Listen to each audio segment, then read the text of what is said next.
Thank you very much for joining us for the Aurora Public Library District's program, Contacting Your Elected Officials. I'm Megan. I'm a librarian for the Aurora Public Library District, and tonight we're very happy to welcome Lily Rocha. Lily, if you'd like to introduce yourself. Sure. Hi, everyone. Actually, it's Rocha. So hi, everyone. Lily Rocha. And I'm from Aurora. I was actually born in Mexico City, but grew up here in West Aurora. Went to McCleary Jefferson and graduated from West in 2006. Since then, I've worked in policy and advocacy. So I've worked in the Senate as a Senate aide, as well as the U.S. House of Representatives as a legislative assistant there as well. So that's really where I learned the ins and outs of policymaking and what goes behind closed doors to get bills pushed through Congress. And so after that, I went back to New York City. That's where I did my undergrad. And I was working with an anti-sexual assault organization. We were passing laws throughout the country to end the rape kit backlog and making sure that survivors were being heard. So it was an honor of a lifetime, really, to be able to champion that cause and work on behalf of survivors. And in that space, I used a lot of the knowledge and information I learned when I was working in Congress to be able to shape policies and be able to push them through and work with legislators to get them enacted.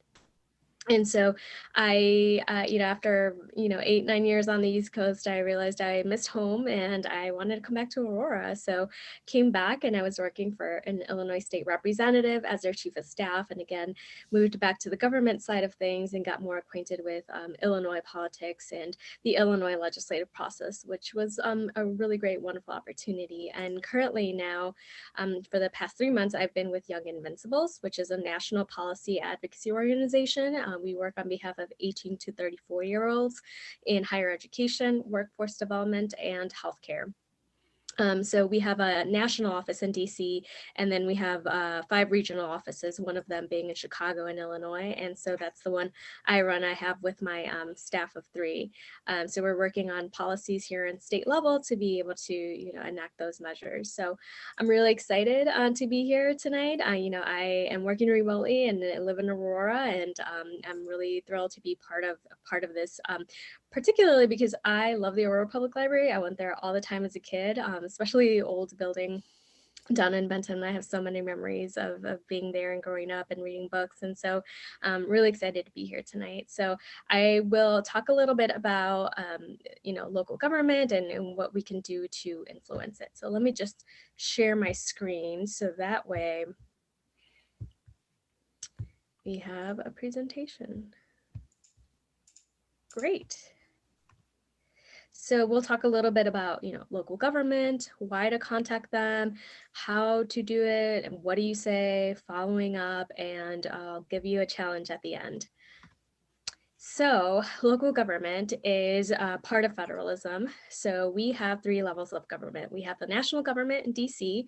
So that's the Congress, president, who we saw being sworn in today, and a lot of national agencies like the Federal Emergency Management Agency, FEMA, or Health and Human Services, HHS.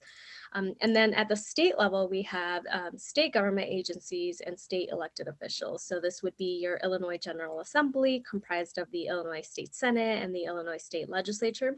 They're based in Springfield and they make laws that affect only Illinois.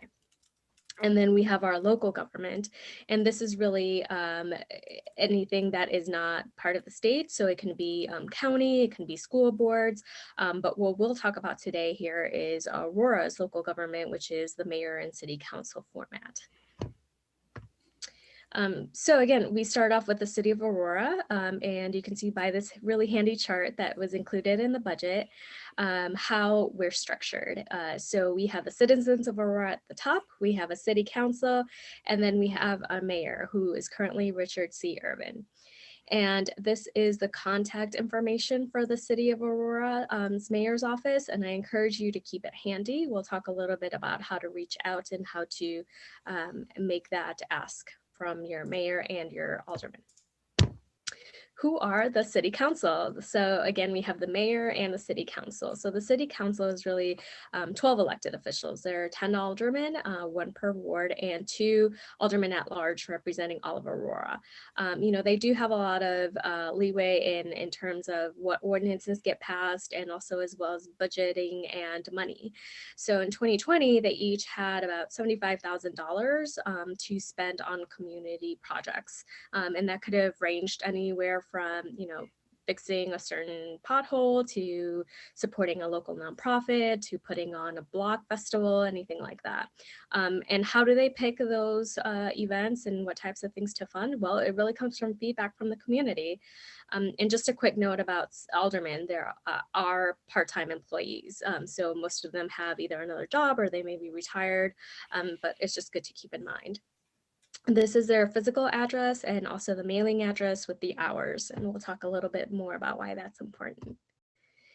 So I mentioned wards. Wards are really districts of the city of Aurora, and each ward has one alderman representing the citizens of that ward in the Aurora City Council.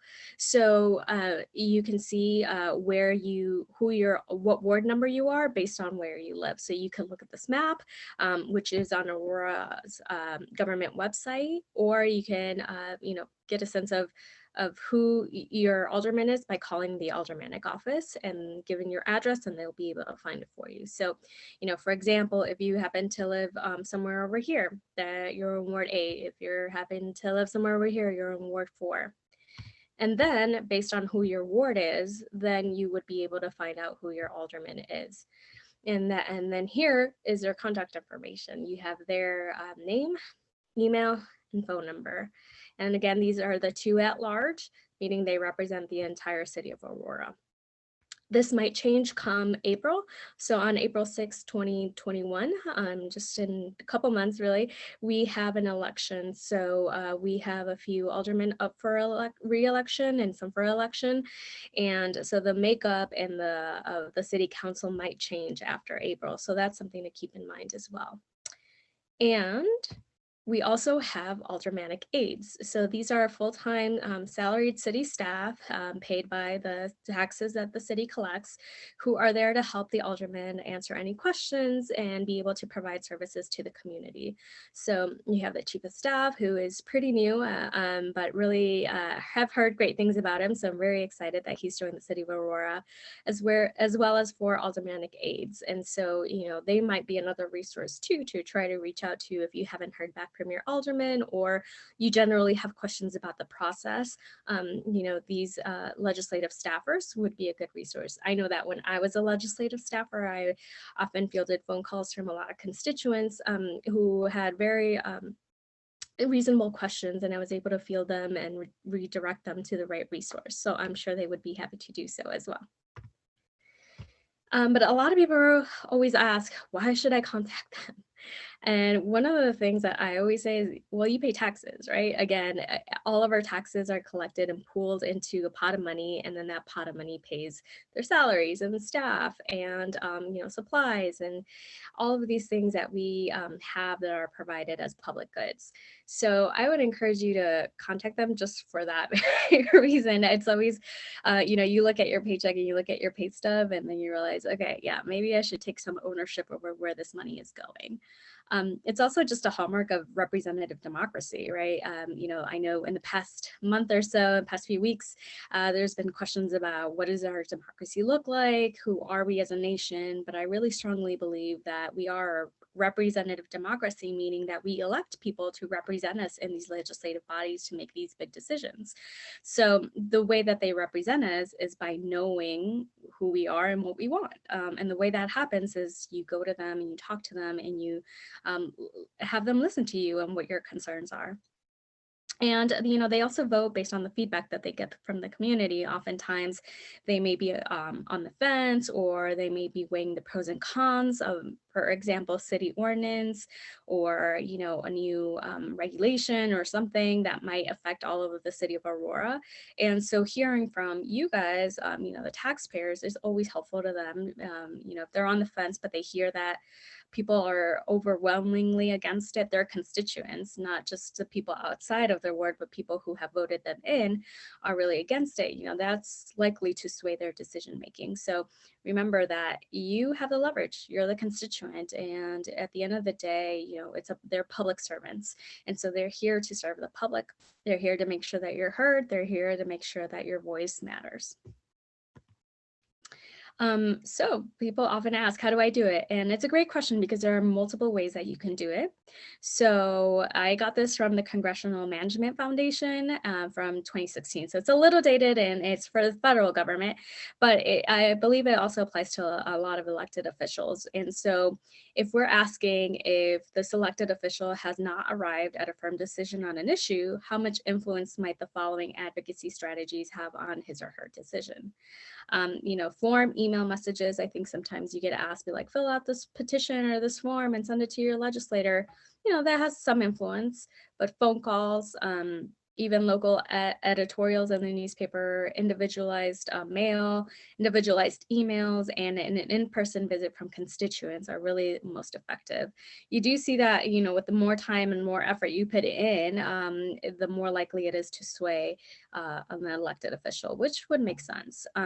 There really is no wrong way to do it. I think there are just different strategies that you can use based on the different formats that you use, and we'll talk about a couple of them. Right now, I've adapted this presentation to be COVID compliant, knowing that right now in-person visits might just not be possible, and that's completely understandable. But your elected officials should be able to make accommodations during this time. One of the most effective ways that we saw is to have an in-person meeting or an in-person Zoom, if we can call it that. You can email them. You start off by emailing to ask if you can ask to meet with them. So again, you go to your ward, you find out who your alderman is, you get their email, and you can do all of this on Aurora's website, aurora-il.org. And you can go to city council and all of the information is there. So you find their email and then you just compose something. It doesn't have to be super long. It doesn't have to be your life story. It doesn't have to be exactly the issue. It could just be something like, hello, my name is, Lily. I live in Ward X and I'd like to discuss with you, a pothole that hasn't been filled and it's causing a lot of car damage. Do you have time in the next 2 weeks to discuss? You can reach me at email and my phone number. So this is very succinct. It's clear. It gets to the point that you want to talk to them about certain issues. So it gets them thinking about it, and you're able to follow up with emails and CC aldermanic aides. So if you haven't heard back, feel free to just follow up, CC an aide, and have them help you set that meeting up. Prep, you'll want to think about what you want to say. I don't recommend rehearsing anything simply because that could sound very well rehearsed and very, it sounds like a form letter almost. You want to make sure that it's personal and that it's really coming from you, but sometimes it helps to take a couple notes down or make sure that you are hitting all the points that you want to make. And I'll talk about that more in a second. As well as after the meeting, you'll want to follow up, and I'll talk about that in a second as well. So email, how do I do it? It's easy enough to think that we can just email legislators, and we can. That's the thing. It really is that easy. Depending on the level of government you're reaching, it might be more difficult to get a response. For example, Senator Dick Durbin represents all of Illinois, so he may have 12 million people emailing him. So it's a little harder to get back to him. But if you have, a school board member or an alderman or the mayor, they have lower levels of people to represent, so they should have more capacity to be able to respond to you.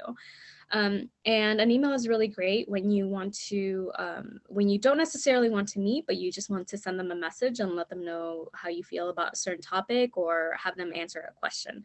You can just say something like, my name is, Lily, I live in Ward X. I want to share my concerns with you regarding, and here you state the problem, the pothole in my road that won't get fixed. it impacts me because, you know, I've been having car damage, you know, I've hear people, you know, drive by it, and, you know, I think it could be a danger for some of the children in the neighborhood.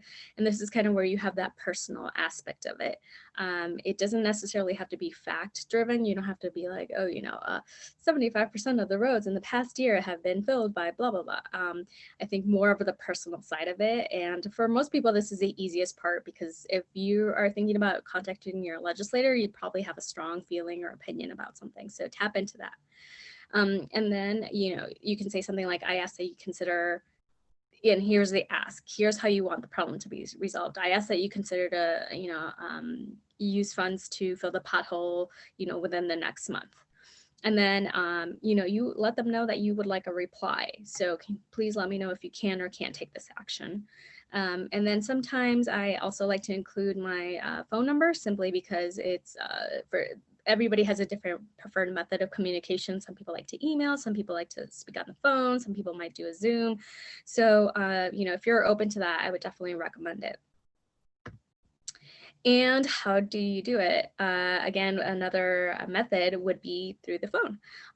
You can find the best number for them. It might be the aldermanic office number that you find for them. You might not have, say, their home phone number or cell phone number, but you can call their office and they should be able to give you some information. Again, you'll compose what you want to say, but don't rehearse it or give a script. If possible, again, I know some people might feel a little bit intimidated, might need more structure when they're calling. That's totally fine. Then you simply speak to your elected official on the phone and follow up. And don't mind the numbers being wrong. Another really effective method of communicating with your elected officials here in Aurora would be city council meetings.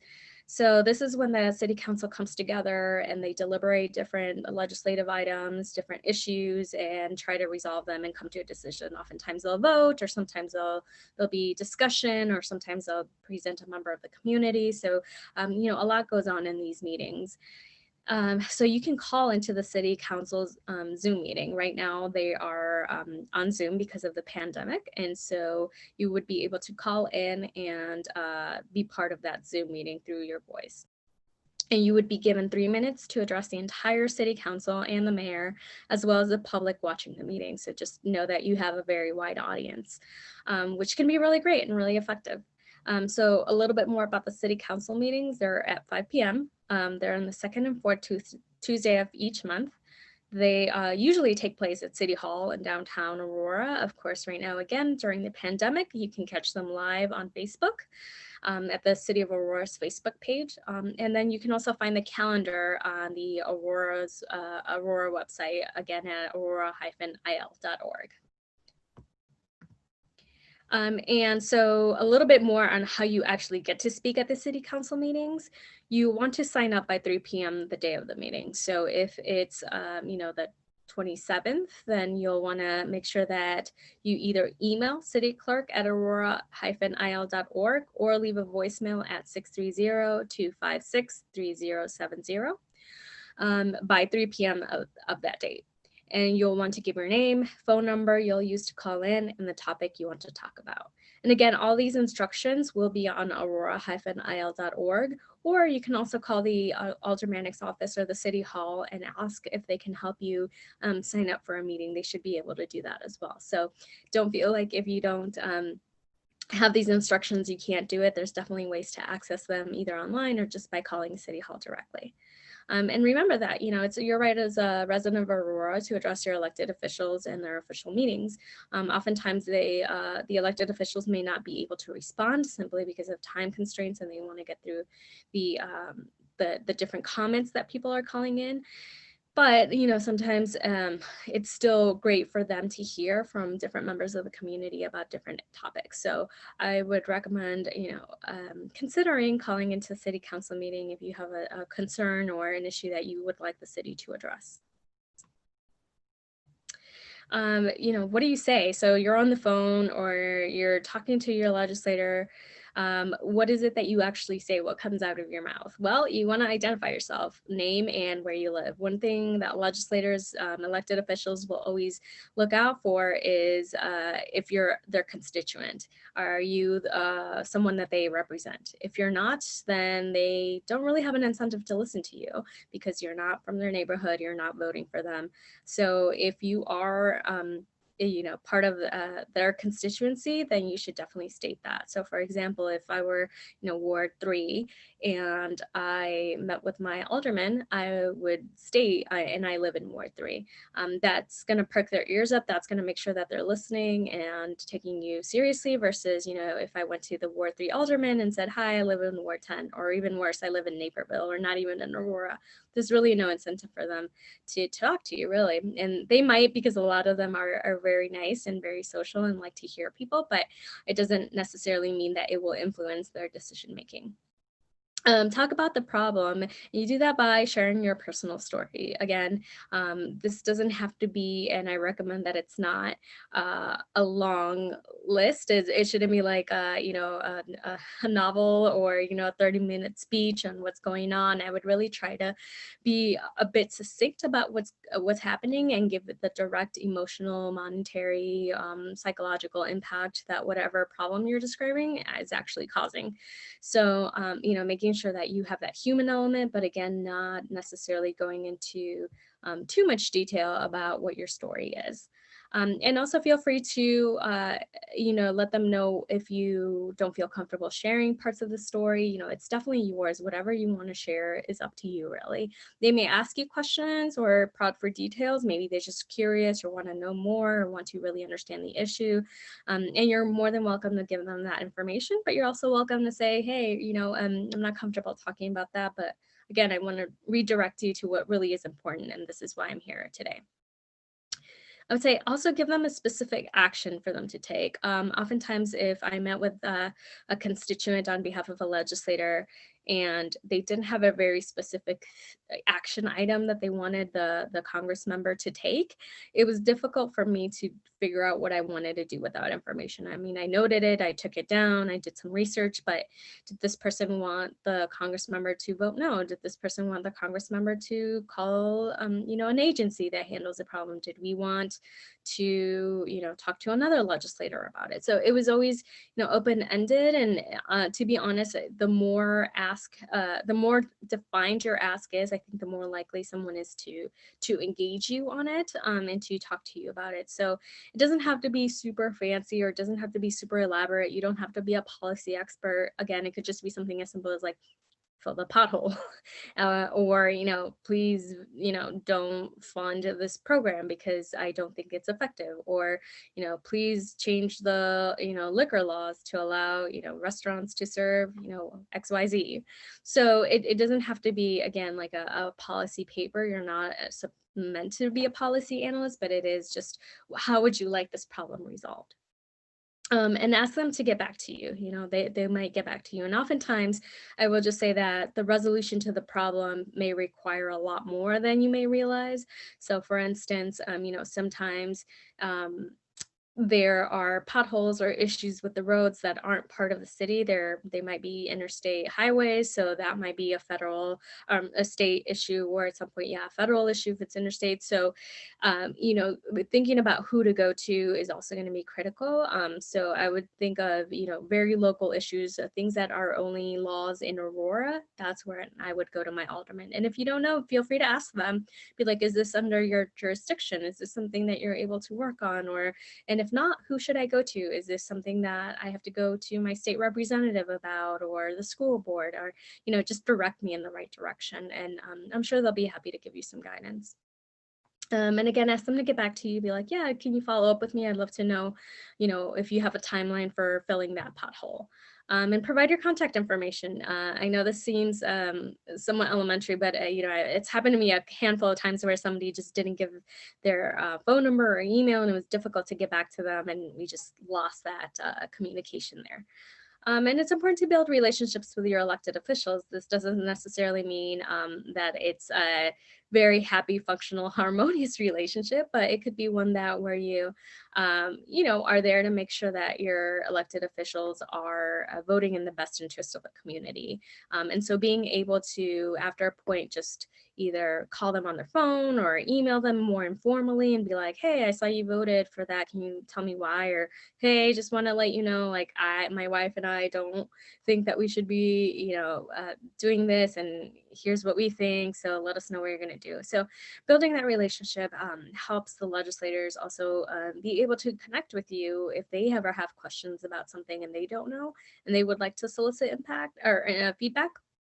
They might be able to come to you and be like, oh, I know, I remember I talked to Lily about this thing, and she mentioned this, and I talked to John and his wife about that, and they, had concerns about this. Maybe I'll reach out and ask them questions. So it's important to build that relationship.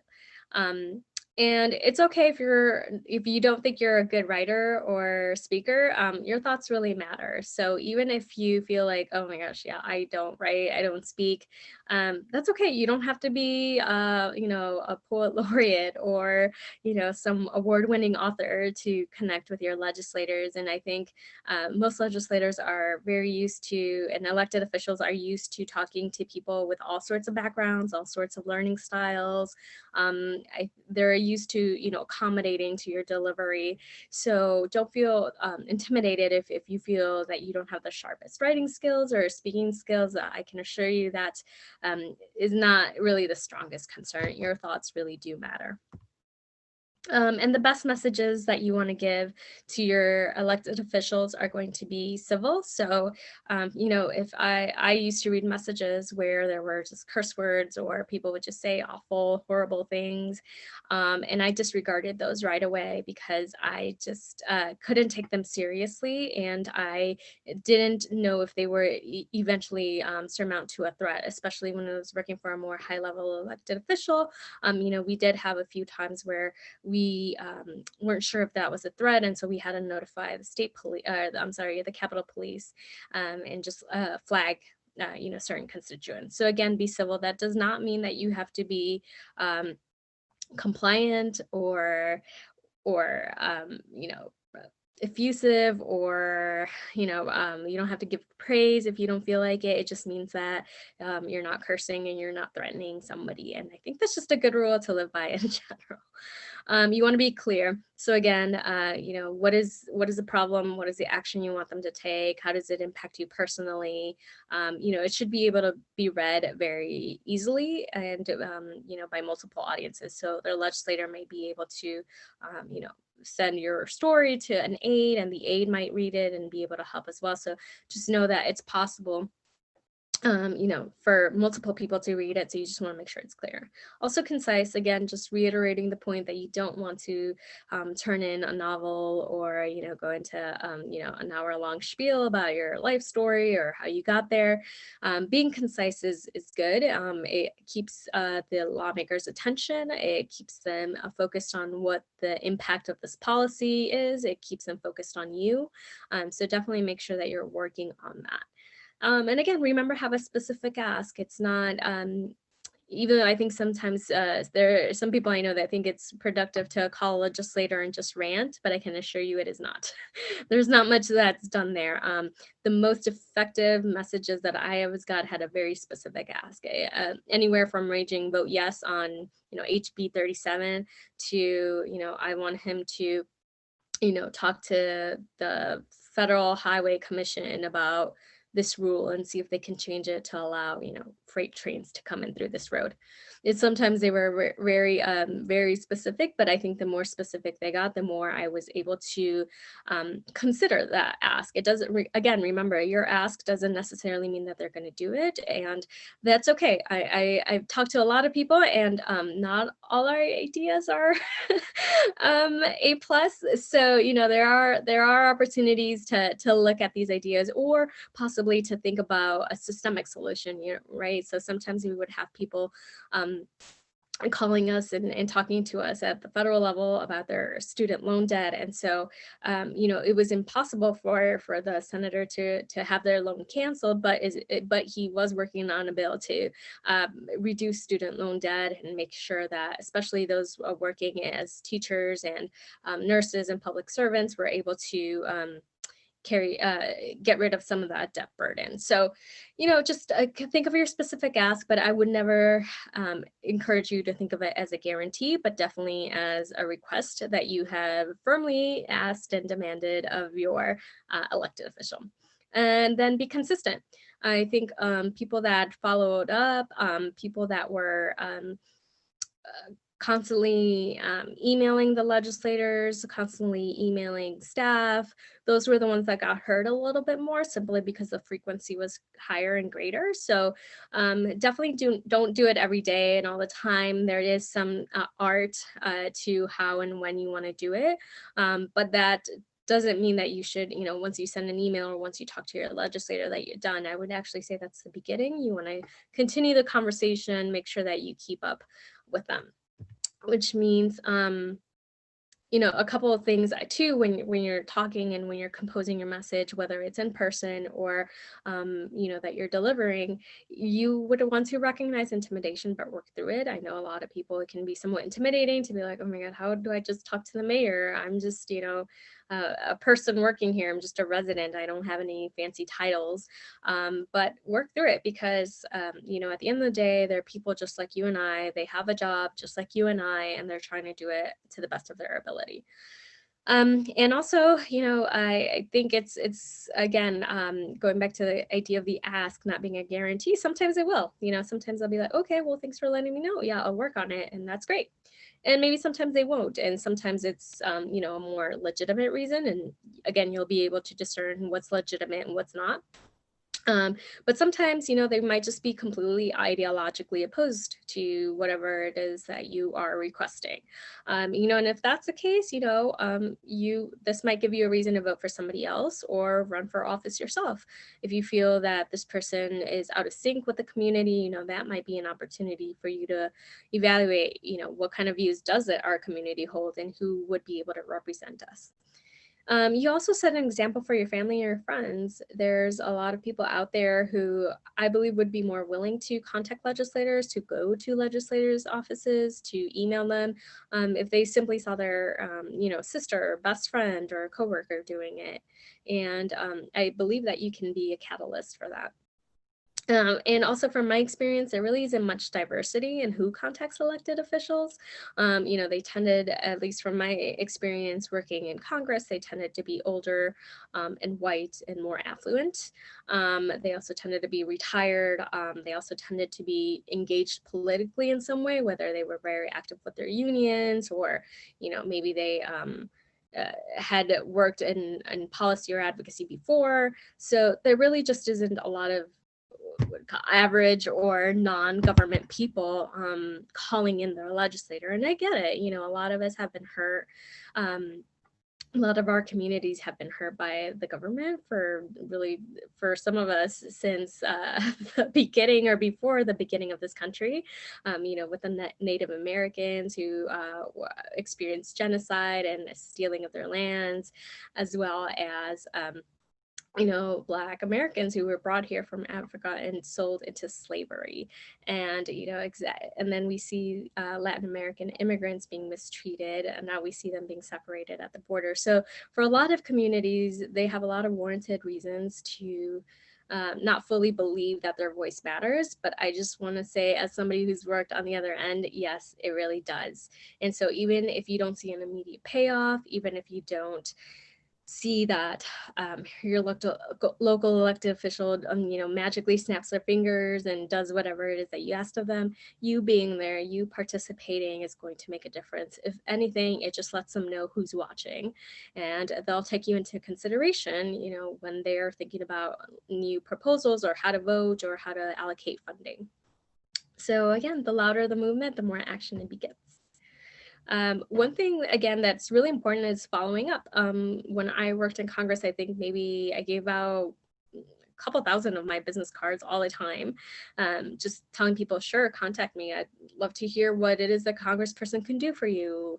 And sometimes they would email me with, what their ask or what their story, but then very few of them would actually follow up after that. And so I would recommend strongly to reply to the response. If they do get back to you, reply to that. Check in on progress. If they said they were going to do something, ask them how they're doing.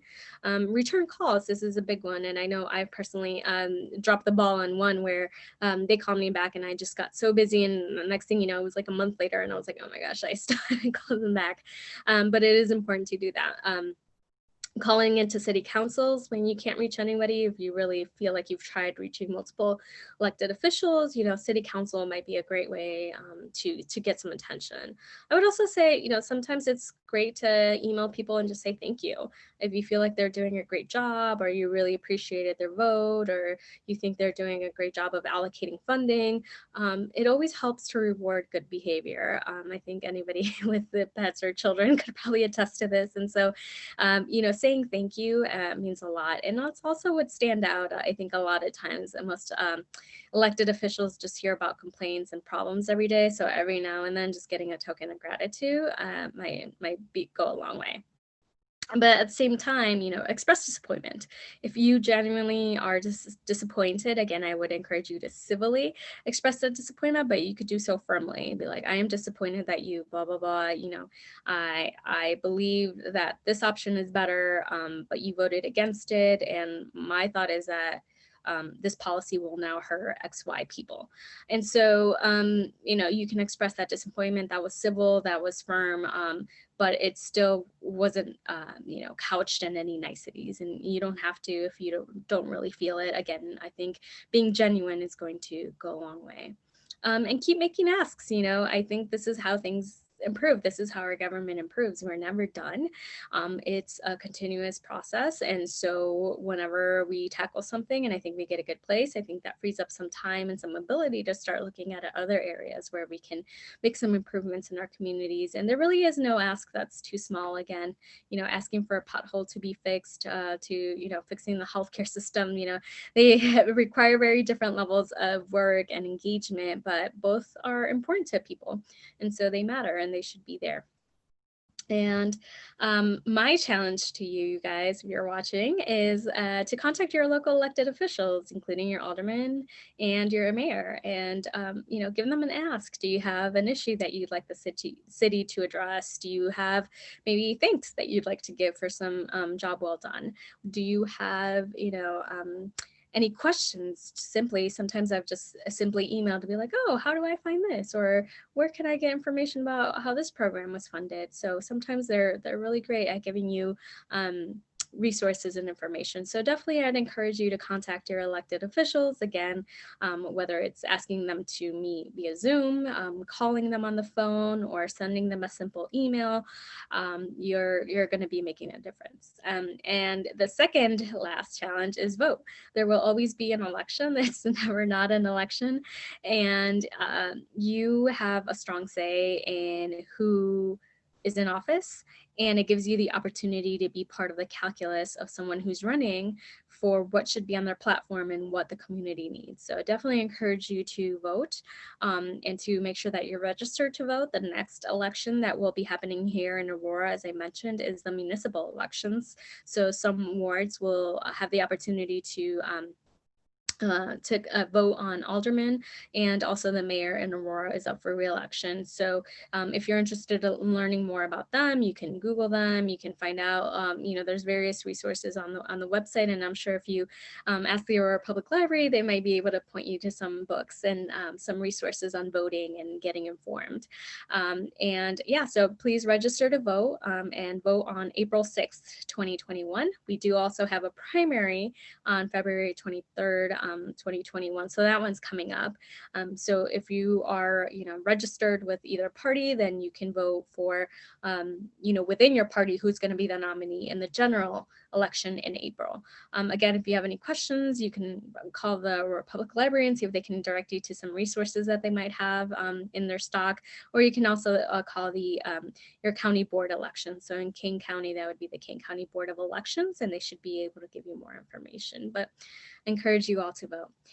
So I think that's all I had for the moment, and I don't know if there's any questions or anything I can answer, but I hope this was informative, and I hope you came away feeling like, yeah, I can call my legislators. Awesome. Thank you so much. If anyone watching has any questions, I will give you a minute to drop those in the chat or post them on Facebook. I do see them on Facebook as well. I did throw in the Zoom chat of this meeting, and I will link it on Facebook. We do have a voter resources page on our website at the Aurora Public Library. It's at aurorapubliclibrary.org/voter-resources. Like I said, I will link that on Facebook as well as in the Zoom chat. It is constantly a work in progress because we do have patrons who live in 4 different counties. And some of them are better at updating their information and responding to us than others. So, but we do make a serious effort to keep that up to date. So that is a resource for you out there. I just wanted to say a quick thanks to Lily for bringing her experience and her expertise to this program. I think it was some great information. I don't see any questions being shared, but the recording of this program will be on our YouTube page within a couple of days after this evening. So this will be available for people to review. The live video does stay on Facebook for a little while as well. So if you have any questions, you're definitely free to contact me in addition, and I can direct questions to Lily if necessary. Yeah, I'm So, happy to answer any questions. Feel free to call the library and they can connect with me. And, also, if there's any other questions in the future where we see a lot of people asking the same questions, I'm open to coming back and having a discussion. So there's definitely room to think about how we engage the community and make sure that everybody has the information they need to be an engaged resident. Yeah, thank you so much. Let me check one more time if we've got any Facebook comments real quick. People are, I see some likes, but no comments. Okay. Maybe it's just answered all the questions very efficiently. So I'll take All that. right. Yeah, but like I said, anything that comes up later, feel free to reach out to us. Thanks so much, Lily, for coming and speaking to us, and I hope you all have a great evening. Thanks. You too. Bye-bye.